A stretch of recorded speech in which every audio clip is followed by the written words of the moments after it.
Cancer biology and cancer biology के different aspect में हम लोगों ने देख लिया था कि कितने तरह के कैंसर होते हैं, how many types of cancer on the depending upon their presence, depending upon their basically उनके जो है वो कहाँ कहाँ पे होते हैं, उनके ओरिजिन कहाँ पे है और उनका डिस्ट्रीब्यूशन कहाँ है, उसके बेसिस पे और डेवलपमेंट के बेसिस पे हम लोगों ने देखा था। जैसे हम लोगों ने देखा था बेनाइन ट्यूमर होते हैं हमारे पास, उसके अलावा मेटास्टेटिक या मैलिग्नेंट ट्यूमर थे हमारे पास। उसके बाद जब हम लोग उसके ओरिजिन के बेसिस पे देख रहे थे तो अगर वो आपके एपिथेलियल सेल से हो रहे थे तो आपके कार्सिनोमा थे, अगर वो मेसोडर्म से हो रहे थे या आपके मेसोडर्मल ओरिजिन थे उनके तो वो आपको सार्कोमा थे। और अगर कुछ जो थे जो आपके ब्लड सेल्स के फॉर्मेशन से रिलेटेड अगर वो थे तो वो आपके ल्यूकेमिया या लिम्फोमा थे। उसके अलावा हम लोगों ने प्रॉपर्टीज कंप्लीटली देखी थी। प्रॉपर्टीज में हम लोगों ने absence of density dependent inhibition देखा था, मोर रिक्वायरमेंट ऑफ न्यूट्रिएंट्स को देखा था कि कैसे उनके लिए रिक्वायरमेंट बहुत ज्यादा हो जाती है। उसके बाद हमने लैक ऑफ कॉन्टैक्ट इनहिबिशन, उनके कॉन्टैक्ट इनहिबिशन का उनका लैकिंग हो जाता था, खत्म हो जाते थे उनके पास। उसके अलावा और एक जो सबसे बड़ी चीज हम लोगों ने देखी थी उनका लैक फ्लो जो था एक्स्ट्रा मैट्रिक्स प्रोटीन के साथ, वो जो है उसका वो लैक कर जाता था। एक्स्ट्रा मैट्रिक्स प्रोटीन जो है बिल्कुल ही खत्म हो जाते हैं इस तरह के सेल के अंदर, किसी के बाहर के सिग्नल नहीं आ पाते और सिग्नल नहीं आ पाते हैं तो अंदर के प्रोसेस बहुत अच्छे से नहीं हो पाते हैं। उसके अलावा एक बहुत बड़ा इंपॉर्टेंट चीज देखा था एब्सेंस ऑफ एपोप्टोसिस। एपोप्टोसिस को देखा था और हमने यही बात कही थी कि नेक्स्ट क्लास में जब हम लोग फर्दर हम लोग चलेंगे तो हम लोग वहां पे देखेंगे कि ये जो है हमारा एपोप्टोसिस क्या है, एपोप्टोसिस को समझेंगे। What is apoptosis?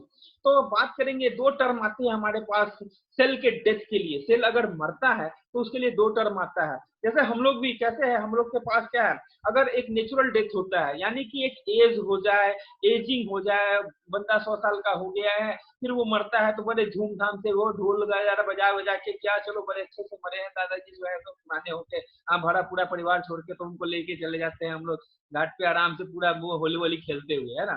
लेकिन वो अगर पहले ही कोई मर जाए 14 साल की उम्र में, 15 साल की उम्र में, तो बड़ा मातम का माहौल होता है। फिर वो होता है असामयिक मृत्यु।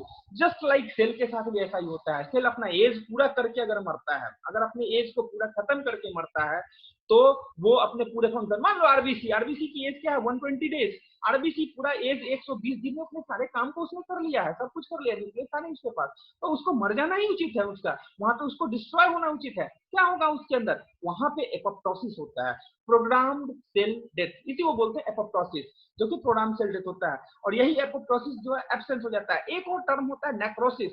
What is necrosis? नेक्रोसिस जो होता है, जैसे असामयिक डेथ जो कहते हैं, वही चीज है हमारे सेल के लिए। अगर सेल समय से पहले ही उसको किसी भी, मान लो इंजरी हो गई, मान लो बहुत तेज, कैसे देखते हो आप लोग कहीं कहीं पे किसी को पुलिस का डंडा कभी पड़ते हुए देखा होगा तो वहां पे ब्लैक हो जाता है पूरा, पुलिस जहां डंडा मारते हैं वहां ब्लैक हो जाता है।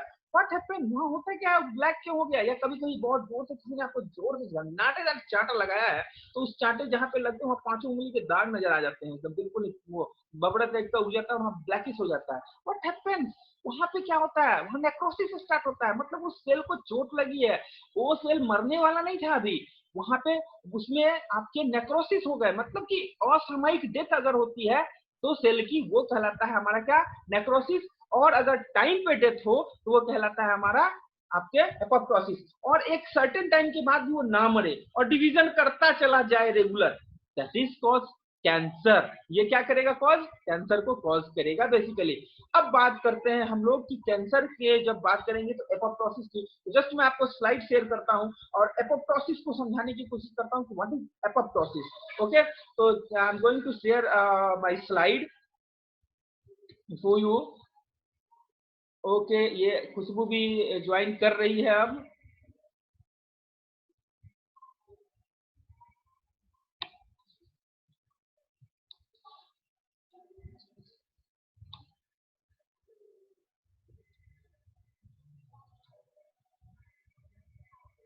पहले मैं स्टॉप शेयरिंग करके खुशबू को इन कर लूं। ओके, खुशबू भी आ चुकी है। अब मैं फिर से स्क्रीन को शेयर कर देता हूं आप लोग के लिए। या आप लोग देख पा रहे होंगे बिल्कुल क्लियरली कि एपोप्टोसिस के जो आपके स्लाइड्स हैं वो कंप्लीट यहाँ पे दिख पा रहे होंगे आपको।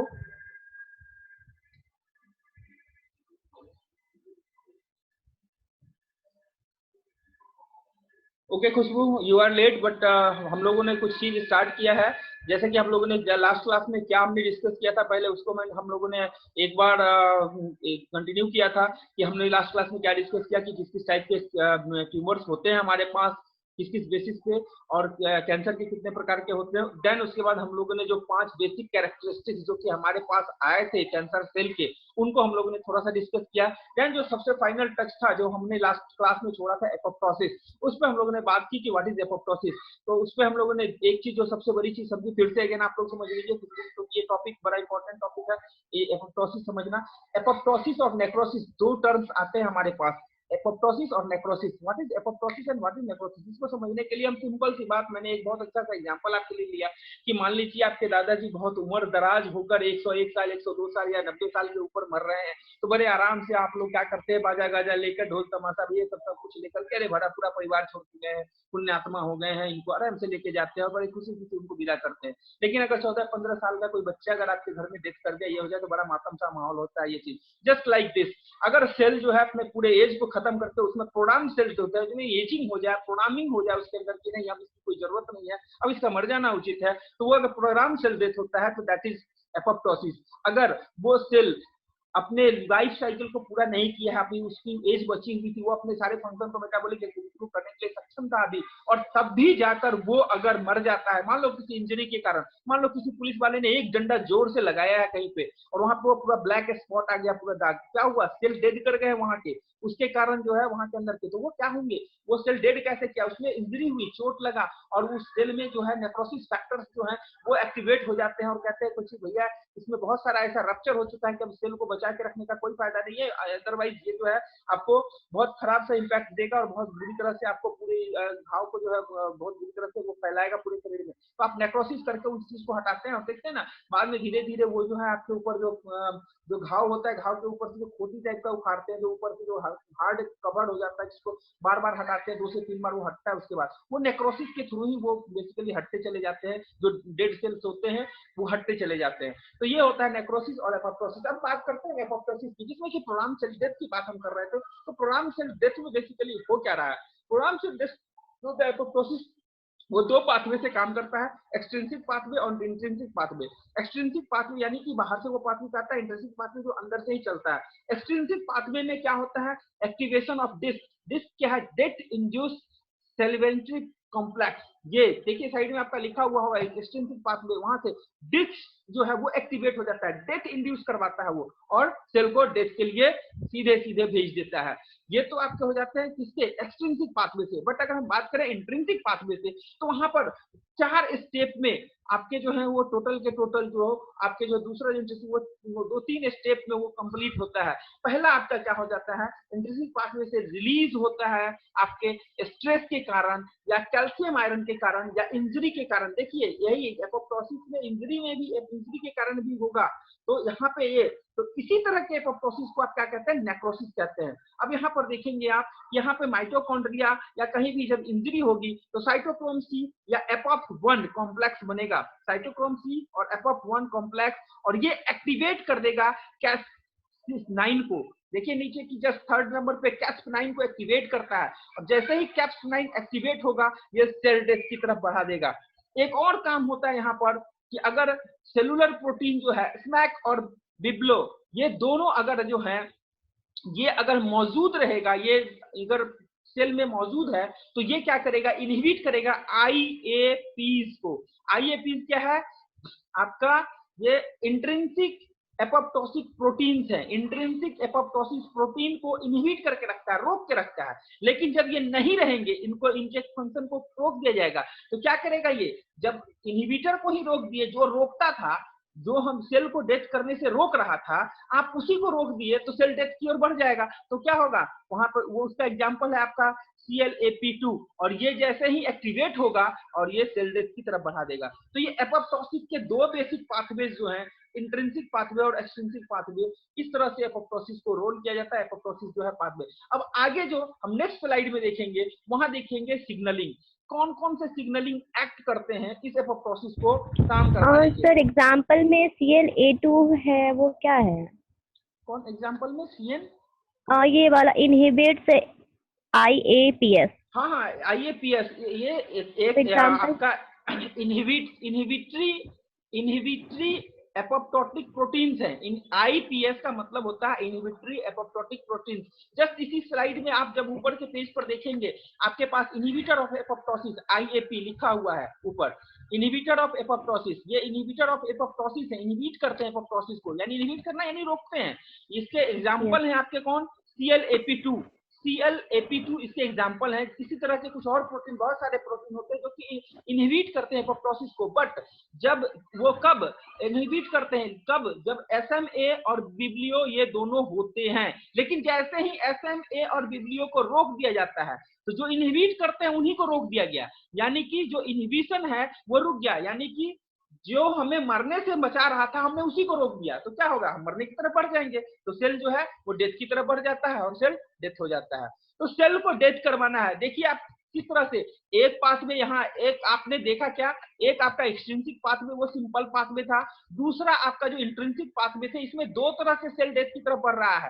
पहला आपका यहाँ से इंट्रिंसिक पाथवे से ए से रिलीज होकर यहाँ से आकर ये सेल डेथ की तरफ जा रहा है Cas3 से, और दूसरा आपका SMAC और विब्लियो के थ्रू जो है वो IPS के थ्रू सेल डेथ की तरफ। तो तीन आपके इंट्रिंसिक पाथवे में दो टाइप के सिग्नलिंग आपके देखने को मिल रहे हैं, दो तरफ से वो बढ़ रहा है सेल डेथ की तरफ, और एक्सट्रिंसिक में एक तरफ से सेल डेथ की तरफ। तो ये सेल डेथ की तरफ बढ़ना, यानी किसी भी तरह से सेल को डेथ कर जाना, दैट इज कॉल्ड एपोप्टोसिस। और यही एपोप्टोसिस अगर रुक जाएगा, सेल डेथ नहीं होगा, तो क्या होगा? वो रिपीटेड डिवीजन करता चला जाएगा और वो ट्यूमर का रूप बना लेगा, और फाइनली कभी मैलिग्नेंट ट्यूमर की ओर भी शिफ्ट कर सकता है वो, तो वो कैंसर का रूप ले सकता है। तो एपोप्टोसिस बहुत इंपॉर्टेंट रोल अदा करता है आपके कैंसर सेल के होने या ना होने में। अब हम लोग सिग्नलिंग की बात करते हैं। कुछ सिग्नल बेसिकली अगर हम देखें तो we have two important cellular signal participating in cell death and cell survival.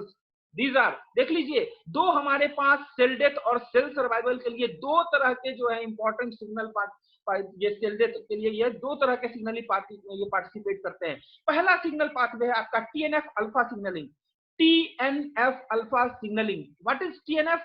Tumour necrosis factor. What is TNF? Tumour necrosis factor. कहीं पे राइट डाउन कर लीजिए, TNF का मतलब tumour necrosis factor. That's why मैंने नेक्रोसिस को समझाया कि व्हाट इज नेक्रोसिस। देखिए, नेक्रोसिस होना मतलब क्या है कि सेल को प्रीमेच्योरली डेथ कर देना। तो ट्यूमर, बहुत जगह जब ट्यूमर जब बनने शुरू होते हैं, यानी कि हमारा ऑलरेडी सेल बनना शुरू हुआ, तो ट्यूमर जो होता है वो क्या करता है, उसमें जो रिसेंटली तुरंत जो सेल बन रहे हैं अभी वो इमेच्योर हैं, लेकिन उनको भी जल्दी जल्दी मारने की कोशिश की जाती है। शरीर रोकता है कि कैंसरस ग्रोथ ना हो, लेकिन उसका भी, उस सिग्नलिंग को भी देखिएगा कैसे। TNF is a pro inflammatory molecules. ये क्या है? प्रो इन्फ्लामेटरी, इन्फ्लामेशन को बढ़ावा देते हैं, यानी स्वेलिंग को। और कहीं भी स्वेलिंग होगा तो आपको पता है swelling is a condition. Swelling क्या है? कंडीशन है जिसमें कि आपको जो फर्दर जो आगे कॉम्प्लिकेशन आने वाले हैं उससे आपको बचाने की कोशिश करता है। यानी कहीं चोट लग जाता है तो स्वेलिंग होती है, इसका क्या मतलब है कि वो रेस्पॉन्ड कर रहा है आपका बॉडी उस चोट के अगेंस्ट में, और आपके बॉडी को ठीक करने की कोशिश कर रहा है। और ये देखिए TNF ये प्रो प्रमोटर है, ये क्या करते हैं? स्वेलिंग को बढ़ाते हैं। किस चीज के लिए? ताकि कि वहां पे जो नए सेल जो फास्टली ग्रो ना कर जाए उसको रोक के वहीं पे मार दिया जाए, इसके लिए। लेकिन यहाँ पर क्या होगा? Which interacts with dimeric fast receptor, ये फास्ट रिसेप्टर के साथ उसके साथ वो इंटरेक्ट करते हैं। Upon interaction fast receptor activates caspase 8 protein. ये कैस्पेज 8 प्रोटीन जो है उसको एक्टिवेट कर देता है। अब ये कैस्पेज 8 प्रोटीन क्या करेगा? Caspase 8 protein downstream activates a pro apoptotic protein known as Bid. Pro apoptotic है, यानी कि एपोप्टोटिक को बढ़ावा देगा, ये एपोप्टोसिस को बढ़ावा देगा। तो एपोप्टोसिस को बढ़ावा देने वाला है प्रो है, उससे पहले वाला है बिड को। और ये कैस्केड 8 जैसे ही एक्टिवेट होगा उसको एक्टिवेट कर देगा। और Bid is responsible for promoting cell death. Bid क्या करेगा? सेल डेथ को प्रमोट कर देगा। बट ये TNF अल्फा इसके साथ क्या करता है? TNF alpha is also responsible for inhibiting expression of IAPS. That means क्या है? IAPS हमारे पास इनहिबिटर ऑफ एपोप्टोसिस। उसके इनहिबिटर को इनहिबिट कर देता है TNF अल्फा, और इनहिबिट को इनहिबिट करता है तो क्या होता है? वो सेल डेथ की तरफ बढ़ जाता है। लेकिन अगर हम बात करें यही कि अगर ये ना हो तो क्या होगा? सेल डेथ नहीं होगा, और फिर सेल डेथ नहीं होगा तो आगे एपोप्टोसिस जो है वो नहीं हो पाएगा, सेल डेथ नहीं होगा तो कैंसर सेल की तरफ वो ग्रोथ कर सकता है।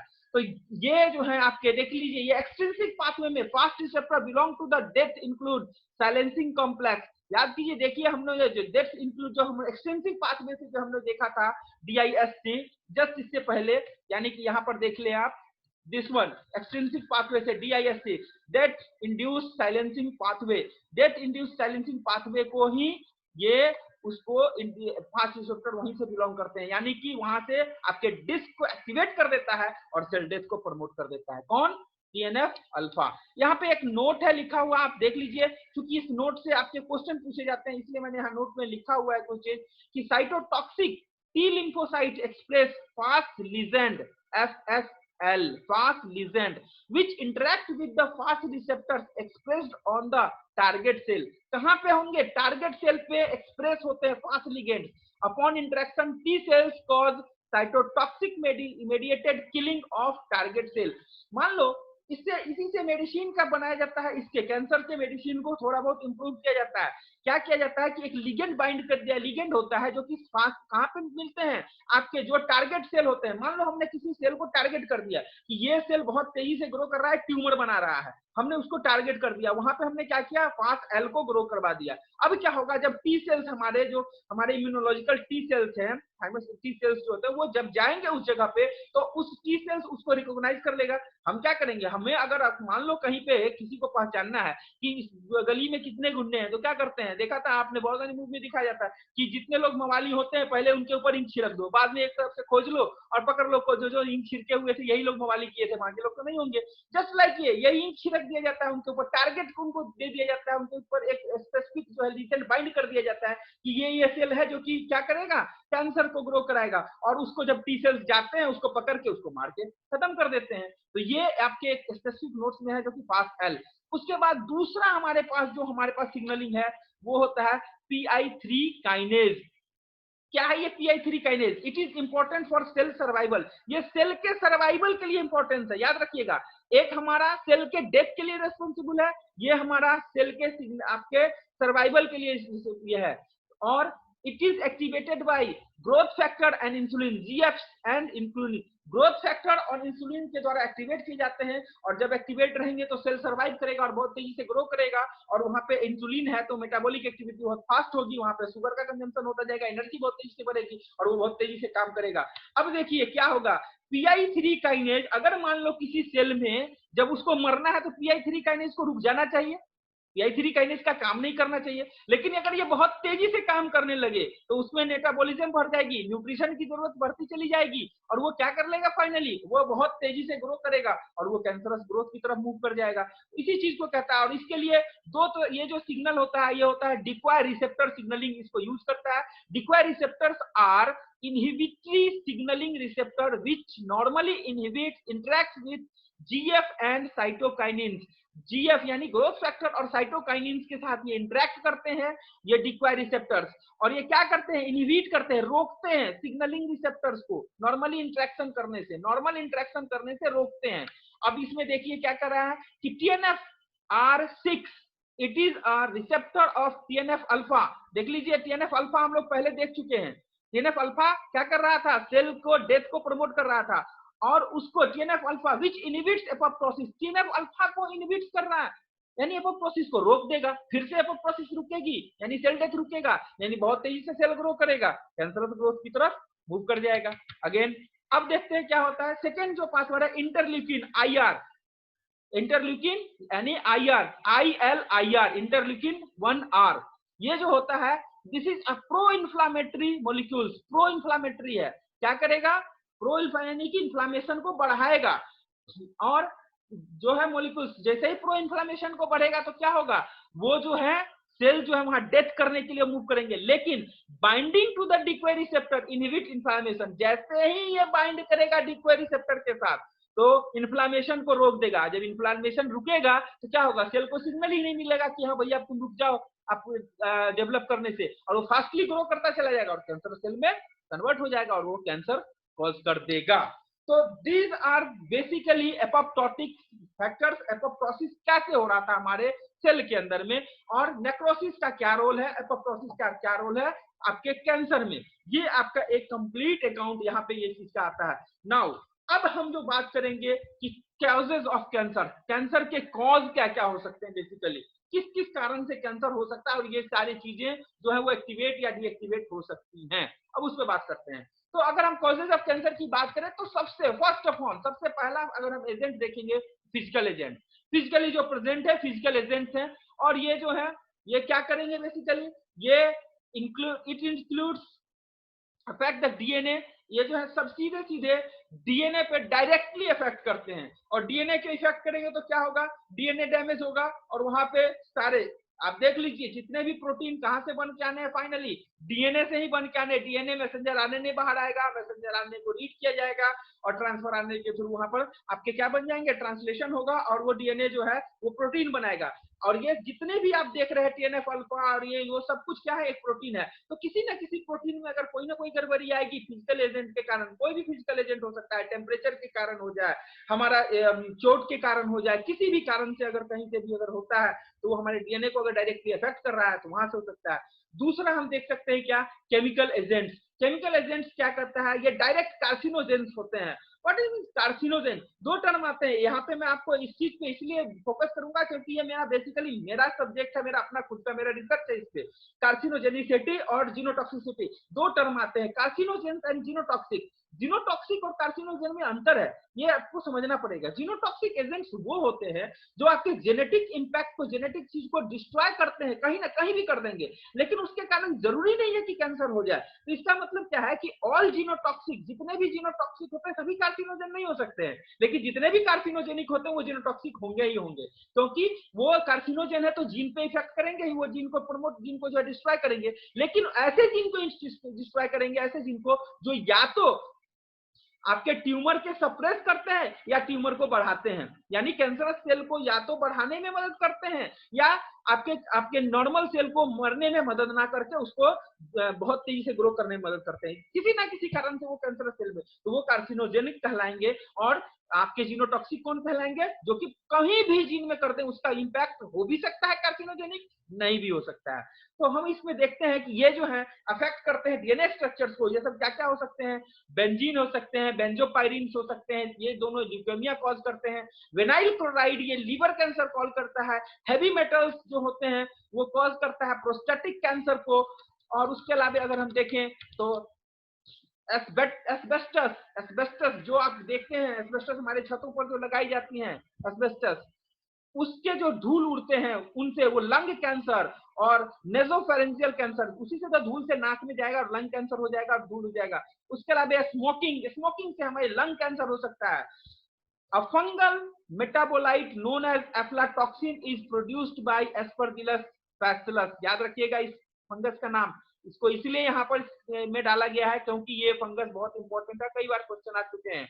ये क्या करता है Aspergillus bacillus, it is an indirect carcinogen which is metabolized into aflatoxin 2,3 epoxide, ठीक है, epoxide। It cause liver cancer by promoting G2T ट्रांसवर्सन। क्या, गुआनिन को आपका थाइमीन में ट्रांसवर्सन कर देता है। अब देख लीजिए आपके डीएनए में अगर गुआनिन थाइमीन में कन्वर्ट हो गया तो डीएनए में बहुत बड़ा उसके सिग्नल में चेंज आ जाएगा और उसके कारण ये लीवर कैंसर को कॉज करता है। ये डायरेक्ट नहीं कॉज करता है बल्कि ये इनडायरेक्टली कॉज करता है। कौन सा, ये फंगल मेटाबॉलिक जो है एफ्लाटॉक्सिन। तो एफ्लाटॉक्सिन भी बहुत ही इंपॉर्टेंट आपका पॉजिटिव एजेंट, और इसीलिए ये पूछा जाता है क्योंकि ये डायरेक्ट नहीं करता है, इनडायरेक्ट करता है। नाउ उसके बाद हम बात करते हैं और भी क्या हो सकते हैं, तो सिग्नलिंग मॉलिक्यूल्स। सिग्नलिंग मॉलिक्यूल्स में आपके फॉरबॉल ईस्टर, फॉरबॉल ईस्टर जो है ये ट्यूमर प्रोमोटर है। It is a tumour promoter, it is responsible for promoting constitutive activation of PKC. एक पीकेसी नाम का मॉलिक्यूल्स है जिसको एक्टिवेट करता है, जिसके कारण ये ट्यूमर को बढ़ाने में मदद करता है। ट्यूमर बहुत तेजी से बढ़ेगा और ट्यूमर बढ़ेगा तो आपको पता है कैंसरस सेल बढ़ेंगे, और एक बार जब वो कैंसरस सेल बहुत ज्यादा बढ़ गया तो वो लोकलाइज्ड से, यानी कि बेनाइन ट्यूमर से कभी भी मेटास्टेटिक ट्यूमर में कन्वर्ट हो सकता है, पॉलिप्स या आपका इससे, और उसके बाद पूरे बॉडी में फैल सकता है, फिर आपके लिए बहुत मुश्किल होगा। एस्ट्रोजन, आपने देखा है एस्ट्रोजन आपके हार्मोन्स होते हैं वो भी प्रमोट करता है। Oestrogen is a steroid hormone which promotes tumor by hyperproliferation of uterine endometrium cells। Basically हमारे पास क्या होता है, एस्ट्रोजन का सिक्रीशन बहुत तेजी से कब होता है, जब फीमेल प्रेग्नेंट होती है। दैट टाइम में उस यूट्रस के वाल को बहुत ठीक करना होता है, सो दैट कि चाइल्ड जो है वहां पर आके जो बच्चा जो है वो ग्रो करेगा, तो उसमें बहुत तेजी से ग्रो करवाना होता है। तो एस्ट्रोजन की प्रॉपर्टी होती है बहुत तेजी से ग्रो करवाना। लेकिन अगर वो ग्रो करवाने में अपनी प्रॉपर्टी में जितना ग्रो करवा के रुक जाना चाहिए था वो रुक ना जाए और वो रेगुलर करवाता चला जाए, तो फिर यूट्रस के अंदर भी ट्यूमर क्रॉस कर देगा, और वहां पे जो यूट्रस ट्यूमर होगा फिर आफ्टर रिमूवल ही उसका कोई उपाय है। और एक बार यूट्रस ट्यूमर हो गया तो दैट फीमेल में भी स्टेराइल, वो फिर बच्चे पैदा नहीं कर सकती है। तो ये एक बहुत बड़ा कॉज हो सकता है। It is also responsible for breast cancer development. इसका एक और इंपॉर्टेंट आपका एस्ट्रोजन का क्या है, एस्ट्रोजन जब भी रिलीज होगा चाइल्ड बर्थ के बाद जस्ट बाद, वो ब्रेस्ट को जो है वो इंप्रूव कराता है, ब्रेस्ट के साइज को बढ़वाता है, ब्रेस्ट के अंदर में जितने भी होते हैं उसके निपल्स में को जितने भी ट्रैक आते हैं उन सबको जो है एक्टिवेट करता है, सो दैट कि वहां पे जो बच्चा जो न्यू बर्न आया है, न्यू जो चाइल्ड आया है वो अच्छे से मिल्क को सक कर सके और पी सके। तो उसके लिए देखते होंगे जब भी लैक्टेटिंग फीमेल होती है, नॉर्मल में फीमेल जिस समय उसका एज होता है, जब वो बच्चे जन्म देती है उस समय उसके ब्रेस्ट का साइज बढ़ जाता है। दैट्स व्हाई ये क्यों होता है, दिस इज नेचुरल फेनोमेनल। इसमें क्या होना है, बच्चे को दूध पिलाने के लिए मिल्क का सिक्रीशन वहां होगा और मिल्क स्टोरेज के लिए जगह बनेगी, और ये भी काम क्या होगा, ग्रो करवा के होगा ना, किसी सेल को ग्रो करवाना होगा, उसके अंदर में कैपेसिटी बढ़ानी होगी, ये काम एस्ट्रोजन करता है। मान लो वो काम ग्रो करवाने का था, जब तक करवाना था जब हमारा काम बेसिक पर्पस था, यानी हमारे लिए ग्रोथ भी जितना इंपॉर्टेंट है उतना ही डेथ भी इंपॉर्टेंट है।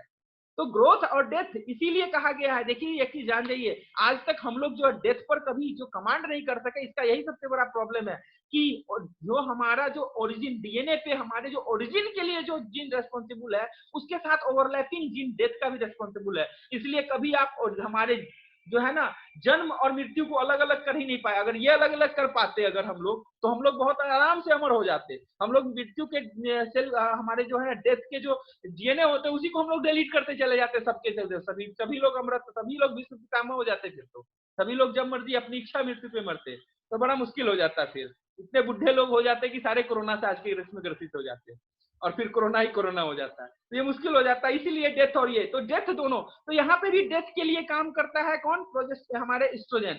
और नेक्स्ट और हम देखते हैं तो प्रोजेस्टेरॉन, आपको पता होगा प्रोजेस्टेरॉन भी है एंटागोनिस्टिक इफेक्ट होता है इसका एस्ट्रोजन पर सिग्नलिंग के। तो एंटागोनिस्टिक यानी कि रोकना है, अगर प्रोजेस्टेरॉन सिक्रीज ना हो तो रोकेगा नहीं एस्ट्रोजन को। फिर से वही चीज, अब हम जरा सा देख लेते हैं कि ब्रेस्ट कैंसर जो एक बहुत इंपॉर्टेंट हमारे पास बहुत बार आता है, कैंसर के टॉपिक पे हम लोग बहुत बार इस चीज पे डिस्कस कर चुके होते हैं, ब्रेस्ट कैंसर पे बहुत बार देख चुके हैं। इसके लिए बेसिकली आप देख लीजिए, आपके पास एंडोप्लाज्मिक प्लस सेल है, पीआर प्लस सेल है, HER2 प्लस सेल्स है, आरटीके रिसेप्टर्स यहाँ पे काम करता है, ये मेजो एस्ट्रोजन सिग्नलिंग में काम करता है। एस्ट्रोजन सिग्नलिंग बहुत तेजी से बढ़ाता है, प्रोजेस्टेरॉन सिग्नलिंग तेजी से बढ़ाता है दूसरा वाला, और तीसरा वाला आरटीजे सिग्नलिंग। और इसको देखिए टेमोक्सिफिन, ये उसमें देखिए आपका रेड से लगा के और ब्रेक किया हुआ है ना, वो सिग्नल होता है एंटागोनिस्टिक इफेक्ट का, यानी कि उसको इनहिबिट करने का सिग्नल है। मेरे नोट्स में उसका सिग्नल का मीनिंग है उसको इनहिबिट करता है, रोकता है। तो ब्रेस्ट कैंसर में अगर ER+ सेल के कारण ब्रेस्ट कैंसर हो रहा है तो वहां पे ट्रीटमेंट दिया जाता है टेमोक्सिफिन का, वो एंटागोनिस्टिक एस्ट्रोजन का इफेक्ट होता है। और आरटीके के कारण होता है तो हर्सेप्टिन दिया जाता है, इसका ट्रीटमेंट किया जाता है। मैब का यानी मैक्रोबियल एबी का मैब का ट्रीटमेंट, मेकाबेलॉल एब से दिया जाता है। तो ये सारे के सारे सिग्नलिंग जो है वो काम करते हैं। देख लीजिए BRAC ट्यूमर सप्रेसर जीन है, डीएनए के रिसेप्टर रिपेयर करवाता है और mutated in breast cancer, breast cancer में म्यूटेट हो जाता है जिसके कारण ब्रेस्ट कैंसर बढ़ता है। तो ब्रेस्ट कैंसर बेसिकली हम लोग देखें अगर, तो यहाँ पे उसके टोटल जो ऊपर के इंपैक्ट है आपके, वो सारे इंपैक्ट यहाँ पे लिखे गए हैं, यहाँ पे दिए गए हैं कि breast cancer can occur by upregulation of estrogen. Upregulation देख लीजिए, याद कीजिए, आपको मैंने बताया इससे पहले भी कि क्या हो रहा था कि अपरेगुलेट होना और डाउन रेगुलेट होना इन दो बातों पे निर्भर करेगा। कि अपरेगुलेट होना मतलब क्या, तेजी से उसमें बढ़ना। तो एस्ट्रोजन अगर बहुत तेजी से बढ़ेगा तो क्या होगा, एस्ट्रोजन बहुत तेजी से बढ़ेगा तो क्या होगा, वो ग्रोथ को प्रमोट करेगा, वहां के ग्रोथ को, और ग्रोथ प्रमोट होगा तो क्या होगा, फिर से वहां पे वो सेल जो है वो बहुत तेजी से ग्रो करेगा, डिवाइड करता चला जाएगा और वहां पे ट्यूमर का फॉर्मेशन। तो यहाँ पर देखिए क्या कर रहा है, breast cancer can occur by the upregulation of estrogen receptor signaling, ER signaling, progesterone receptor, PR signaling और एंड आरटीके सिग्नलिंग यानी HR2 रिसेप्टर, इन सब के अपरेगुलेशन से होता है। Tamoxifen is a structural antagonist hormone used in chemotherapy of ER cancerous cell. Chemotherapy के लिए आपको टैमोक्सिफिन दिए जाते हैं जिससे कि ट्रीटमेंट होता है, उसके अप रेगुलेटर को डाउन रेगुलेट कर देते हैं आप या रोक देते हैं, जिससे कि ब्रेस्ट कैंसर को रोक देते हैं आप, जो जहां पर है वहीं पर रोकते हैं, और जो ब्रेस्ट कैंसर सेल ग्रोथ कर चुके हैं उनको आप किल कर पाते हैं। उसके बाद Herceptin is a monoclonal antibody antagonistic HER2 receptor and use to inhibit RTK signaling. ये भी आरटीके सिग्नलिंग को जैसे ही अप रेगुलेट होगा, आरटीके सिग्नलिंग क्या करेगा, प्रमोट करेगा, कैंसर सेल को बढ़ने में मदद करेगा, ग्रोथ को बढ़ाने में। लेकिन उसको अगर हम रोक दें तो फिर से क्या होगा, कैंसर सेल हमारा मरने लगेगा और मर जाएगा। और टारगेटेड बेस्ट करते हैं। Triple negative breast cancer is rarest form of cancer. इसका जो है ट्रिपल निगेटिव जो कैंसर है आपका, जो देखिए सबसे नीचे ऊपर मैंने यहाँ पर दिखाया है, ट्रिपल निगेटिव ब्रेस्ट कैंसर कौन से हैं हमारे पास, ये देखिए triple negative, ER, PR negative, HER negative, ये तीनों सिग्नलिंग से अगर होता है तो इस कारण से अगर किसी को ब्रेस्ट कैंसर अगर हुआ है ट्रिपल निगेटिव, तो कोई भी ट्रीटमेंट आज के डेट में इसका भी अवेलेबल नहीं है कि कैसे हम इसको मूव कर पाए। तो वैसे केस को आप फाइनली वो डेथ ही करेगा, उसका कोई उपाय नहीं बचता है। उसके अलावा हम बात करें प्रोलैक्टिन सिग्नलिंग, प्रोलैक्टिन भी क्या करता है, दूध के सिक्रीशन को बढ़ाएगा। कैसे, वहां के सेल को बढ़ाएगा, सेल के नंबर को बढ़ाएगा और सेल के साइज को बढ़ाएगा। और प्रोलैक्टिन जो है वो भी जो है आपका किसमें हेल्प करता है, during triple negative breast cancer में। तो यहाँ भी इसका कोई इलाज नहीं होता है। Tumour suppression gene BRCA1/2 are known to get mutant during breast cancer.